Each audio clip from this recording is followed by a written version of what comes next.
NDC focal point, এই আমার NDC target, তুমি এগুলো করো। এই 13% অ্যাচিভ করতে পারো তো আমার এয়ার পলিউশনে মিটিয়ে হয়ে যায়।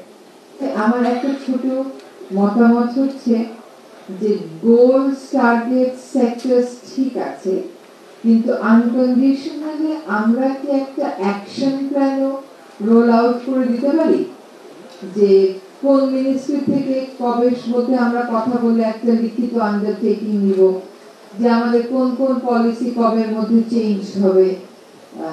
এটা জাস্ট ফ্ল্যাট করে রাখলাম যে এইটা আমরা আপনার এখনই বলতে হবে না, আমি নিশ্চয়ই কমেন্ট আসবে, can we roll out an action plan. এনডিসির মতো এনডিসি সাবমিট করে দিলাম, কিন্তু আমরা নিজেরাই এই এনডিসির সাথে সাথে 15 মিনিট সময়, 15 দিন সময় নিয়ে আমরা একটা অ্যাকশন প্ল্যান রোল আউট করে ফেলি না।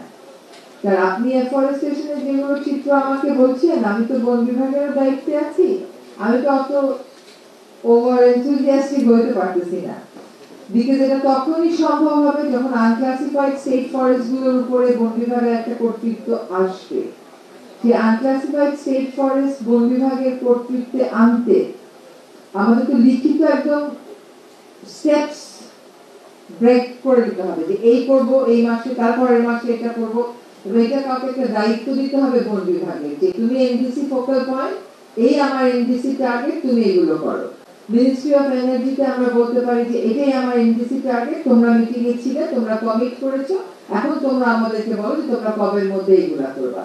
আমি যদি কন্ডিশনাল ভুলেও যাই, আমি আনকন্ডিশনালি যদি থাকি, তাহলে তো এটা বিশাল ব্যাপার।